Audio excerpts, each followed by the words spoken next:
What is up, world? John Shoot here with another Puff Creative podcast.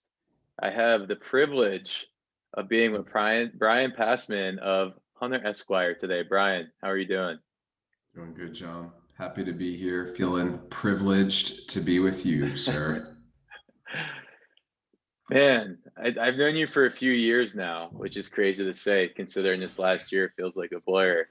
Um, Trying to think of, I believe I first met you at MJ Biz Con. This is when we first met in person, I think um, so. about 2 or 3 years ago. Was it Vegas or New Orleans? I think I it think was Vegas. Vegas, and then we've reconnected again in New Orleans, um, which Yeah, yeah, I get to see you all over the country, which is cool. And now it's just virtually, I know. which is still cool. You are definitely one of the people I miss bumping into because yeah, after that first time, it seemed like we were at all the same gigs together, and we just always managed to find each other, didn't we? It's true, man. And I want to dive into, why you attend those events and a little bit more about, Hunter Esquire and your executive search recruitment program, your human capital advisement programs. But being someone who is, I would consider a celebrity on LinkedIn, I want to know a little bit more about your story and, how you got to what led you to where you're at today. Um, let's start just where are you from? Like where are you from? Where'd you grow up? Born in Brooklyn, New York. Got yanked out of the borough at a early age by my parents, who brought me down to Miami, Florida, to grow up in the sun and fun. And went up to the University of Florida to have some fun as well. And then I thought I was going to be a banker for some reason. I thought I was going to be a banker. I studied finance and economics, and when I graduated, my mom down in Miami wasn't doing so well, and I came back down. I took a job to be closer to her, and there's not a lot of banking jobs in Miami for a guy that didn't speak any Spanish, for sure. Mm, So got into sales, sold some engineering product for a little bit, and wanted to get into medical device sales, and had a medical device recruiter convince me to be a medical device recruiter instead of getting placed by him. So that was it. That was in Coral Gables, part of Miami, and that's where I stayed 15 years there. So here I what am. age did you move to, like, from New York down to Florida? Oh, I was young. I was in grade school. I was Okay, so there wasn't much like pizza withdrawal and like just hatred towards the Miami pizza scene. no pizza withdrawal. I Hmm. mean, I always knew what I was missing out on. Most of the Passman fam stayed up in Brooklyn, Oh, so so they were kind of rubbing it in. they were rubbing it in, and I'd visit and just get that reminder of what a good pizza and a good bagel tasted like. Yeah. Yeah. Yeah, I suffer out here in Colorado all the time. Um, Being from New Jersey myself, so um, struggle's We real. It Um, is. It is. We've spent a lot of summers and winters and springs out in Denver and Boulder because we're trying to move out there, and oh, are you? yeah, Oh, I yeah. didn't know We're that. I if all goes as planned, we'll be your neighbor by later this year. Oh, no way. Oh, well, that's awesome. That's great news. I did not know that. Wow. Great news It, for the podcast, man. This is awesome. We'll breaking do one in news. person. Hopefully COVID will be over and we can just live our lives, and just be near each other. I hope so. I really hope so, Um, man. so this just leads to a few other questions of mine. I mean, in this journey at a young age, you end up in Florida, which is a non legal cannabis state. Um, when did cannabis come into the picture for you? Was it in this, like, where in the journey did it stand out to you? Yeah, I've had a long relationship with the plant. Goes back quite a ways, actually, some decades now. So it was kind of a rough upbringing. My parents split up and things got rocky, and it was just something that I turned to pretty early on to get me through it. And I guess you could call me a high functioning consumer. I It's a I feel good like way I to made, put it. yeah. I never got in trouble. Got good grades in school, consumed through college, graduated 4 years on time, double degree. So yeah, I guess if that's an endorsement for cannabis, Yeah. it got me through a lot, and I'd say it kept me on the straight and narrow in many ways. And you're doing such great things now, and it's interesting that you um it's interesting. I have an alien in my screen. Sorry, It's people are interesting that creeping. They're just curious what we're talking about. yeah, exactly. It's interesting to see just where you're at, and how it was such an important kind of thing for you in your life during such a hard time, and then being in a non-legal state. How it's just like it does, that doesn't make sense to me, knowing what we know about the plant and how it can help people in so many ways with stress, anxiety, depression. So I'm glad that you were able to still access it and get through that. And today, being a cannabis entrepreneur, has your relationship, like kind of like, and a father and a business owner and a husband, has your relationship kind of like evolved over time, or still kind of using it for the similar type of?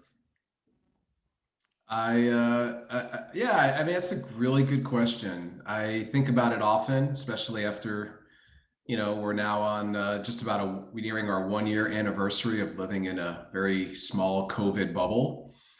It's just That's probably locked been up. interesting. Ooh, it's been interesting. I've been joking, but it might not be too far off. I've been joking. Our consumption's gone up about 420% in our house. It's really like, we're home and people are really productive this way, but I think like too productive. And I know me, I mean, I love this work we do, and I really can't turn off. At a certain point in time, it's kind of ritualistically, Jessica and I, my partner, wife, her, the Esquire and Hunter Esquire, just at a certain point, She's an it's like, absolute legend. yeah, yes, in this house for sure. You know, we've evolved to, it's really our way to just unwind. Um, it, it, it, we, it, it's really the only way we can unwind, because I think a lot of us in cannabis become obsessed with the work that we do. And I think the Yeah, I think obsession you is and I were in good. a LinkedIn thread recently with like Ashley Manning, Yeah. about just being like being able to shut off. And yeah, I can't at all, because it's like I'm using cannabis to shut off about cannabis. And then I think in her thread I mentioned, I was like, yeah, I can only, I skateboard and surf and snowboard, I shut off, but I'm using cannabis while I'm doing those things too. So, And I don't have those hobbies, unfortunately. My hobby, like I tell my kids, daddy's sport or hobby, whatever you want to call it, is work. It's this work thing. I love it. I want to be the best at it. So I'm just honing my craft, and my spare time, I'm just being a dad. You're gonna be a dad soon. You'll find out. yeah, That'll be your new hobby. good It'll be thing a you lot guys are moving less. out here. I'll just have you and your kids babysit, and I can Mhm. go do live podcasts with people. Bring it on. They want there's few things they want in life more than a little a baby brother or sister. So if we can get them a surrogate for There we brief moments go. in time, I let's will do I it. will help bring their childhood dreams to life. So I'm Love here it. for you when you guys get out here. Let's do it. Yeah, um, man. that that kind of leads me right into Hunter Esquire. And when did this become, like, when did cannabis executive search and recruitment and job recruitment and advising become a career choice for you, and you knew this was it? And tell us, and then leading into telling us a little bit more about Hunter Esquire and what you guys are all about. Yeah, I mean, thankfully, really thankfully, it feels like I was just unknowingly training for this my whole life. I I'll be the first to say I don't think you need to be a consumer to work in the industry. It certainly doesn't hurt. So just, all the years consuming and all the years recruiting and just, 18 plus years of executive search previous to launching this, I felt like, it was all leading up to it. So it's certainly not by design. I did not decide in the year 2000 to become a recruiter in the life science arena so I could one day be an executive recruiter in cannabis. I mean, that would be ridiculous. Yeah, I mean, I never would have even thought that I'd be having conversations like this about cannabis. No. And how great is it that we can? It's awesome. All right. So I'd say, in 2015, I did decide to mix things up, and I left that agency. I had worked my way up to SVP recruitment in the life science space, which was really a lot of fun. We built a lot of great companies in the medical device arena, primarily all around the world, and left to do something risky. I had some friends and family that were, I thought, pretty well positioned to win one of those very coveted vertically integrated licenses here in Florida. So I left to help them get sorted out and prep for that and be a part of the team and invest in it. So that was our first go at it, and it got voted down by a slim margin here in Florida. I think it was like 60 point something percent to 57 or percent. Yeah.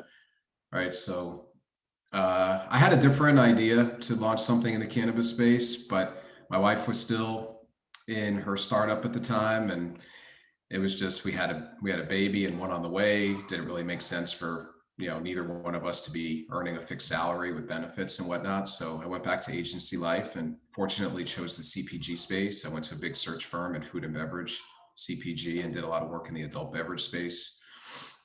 So being exposed to the 3-tier system in alcohol and placing sales and marketing leaders in that space on top of the other technical and compliance work I had done before was really fortuitous, but I never took my eye off of it. That experience in 2015 really showed me that there was this industry that I really didn't know was existing. I mean, I knew it was legal out west, but I didn't know there was that kind of opportunity in there. So it was one of those. It became one of those things like when you get fixated on, well, I think I want that car kind of thing, and then you start seeing that car all over the road.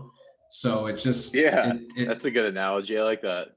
I couldn't shake it. It felt like the parents at our kids' school were investors, or a friend of a friend was working in the industry in some way. And I kept hearing about, well, there's not a lot of good search firms serving the industry. They're staffing, but the industry is trying to level up with executive talent, and that's I mean, I can attest to that. Like being in the industry for 6 years, when I first entered, that was like a huge problem that a lot of companies were facing. And then when we started Puff Creative and I started working with like public companies and like big organizations who like during the first big round of investments, for cannabis, most of those companies failed because there was no proper executive leadership in place. So yeah, it was a lot of friends and family hiring because you wanted to hire people you trusted. Yep.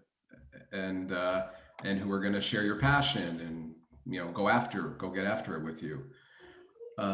Which I think there's a lot of companies around today that started out that way and then made the decision at the right time to level up before they got too far along with it and had the wrong people in the wrong roles. But that happened a bunch, and it was. I got to say it was scary.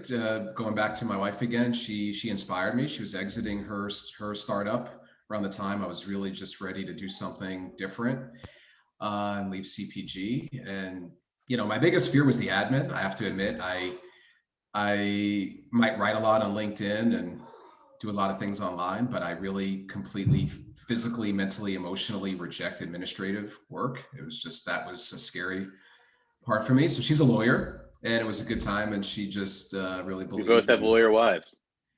Yeah, so well, I don't know if that's good or what, but I lose every argument, so that's that. There is that. There is that. Oh man, yeah.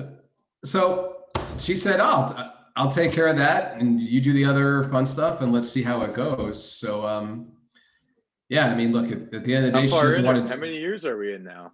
Our 3-year anniversary was about 2 months ago. Nice. Congratulations on that. We're almost at Yeah, 4, and man, what a wild ride, huh? right. No small feat, man. That is a lot of years in this space. Yeah. It is. Especially when you're obsessed and you're putting in all the hours that we do just because we Yeah, love it. working overtime 24/7. Um, that's amazing, and I know you do amazing work and have connected some really big established companies with some great executive hires. I know you do some advisement as well for regarding human capital. Something interesting that I want to just kind of end on here is on your website. I know you mentioned that you're working in the psilocybin space as well. Can you tell us a little bit more about that and some organizations you're helping out? Yeah. So, things got really stale in cannabis during the pandemic. And, it was really quiet March, April, May, June. And we started getting creative, poking around. And a lot of the leaders that we knew in cannabis were talking a lot about, well, I want to tackle the next new frontier in psychedelics. And I've experimented also with a lot of psychedelics throughout my time, and also Same. like yeah. I mean, and a lot of people, a lot of professionals do. Some of the highest functioning, just really thriving people in cannabis and in a lot of industries that we look up to. They microdose mushrooms on the weekends. They go on ayahuasca retreats. They do these things. Plant medicine, Yeah, it, natural. yeah, it's great for, and some of the key leadership traits are around emotional maturity and emotional intelligence, and Yeah, it's like breaking down your ego and just yeah, being able to accept that you're just not, especially in leadership roles. It's like ooh, I don't know. I the first people I ask for advice is my entire team. Um, I think and if my you're going to ideas work, are never the best. well, I mean, if you're gonna hire a team, you have to assume that they're good people. If they're gonna be surrounding you and representing your brand, so you may as well lean on them, right? It's True. always baffles me when people go out and hire others and don't listen to them when they speak up. So yeah, and dealing with the ego, right? And in cannabis, it's got to be an ego free zone for sure. So Yeah, it's such a sacred, and same with the psychedelic space. We're in my opinion, it's like we're bringing in money and corporate structure and all these different things into spaces that are actually like beyond sacred. Sacred plants that have been around for thousands of years. So it's yeah, I really like that you brought that point up. It's like yeah, there's a certain respect, that's needed, mutual. mutual respect, yeah. And many of these plants will be around long after we're gone. I mean, it's just how it's amazing where mushrooms can grow. I mean, really, it's probably, when it's all said and done, it's cockroaches and mushrooms that are left. I mean, we've got to respect nature, hands down. It's that was one of my, actually, if there was an upside to the pandemic, it was just great seeing all the visuals of just nature coming back and animals coming out and walking the streets, and I just thought that was beautiful. So that was my silver lining, besides getting closer with my family, just being cooped up together. We got shockingly close. It was good. You were one of my favorite social media accounts to follow during the pandemic. It was really cool seeing you guys improvise out there. That's for sure. Thanks. Thank you. Yeah. So So if we, oh yeah. So let me, I mean, what I don't do a lot is share, clients. I mean, if they want to go out and do something with us, I don't really talk about our clients too much. But yeah, we started dabbling in psychedelics, having, well, in the industry, that is, a lot during the pandemic. little A of the little both. Having a lot of conversations, making a lot of friends, doing a lot of advisory work. I think it aligns well. I like the psychedelics industry because you're talking about clinical pathways in most cases, and heavy focus on regulatory, which aligns well to the 15 years I spent in life science. And for all things that I love about the cannabis space, it's a lot of, let's just grow fast, get big in a hurry, plant as many flags as we can. And a lot of very respectful companies in the space did that, but I like a very methodical and calculated approach, like we're seeing in the psychedelic space. So I align well with it, and those people seem to like me also, thankfully.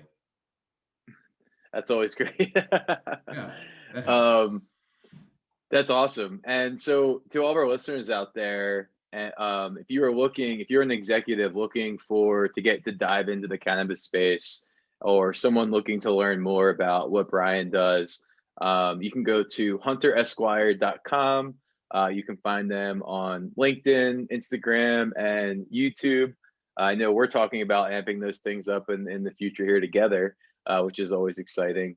Anywhere else that you want to send our listeners to, or did that cover it?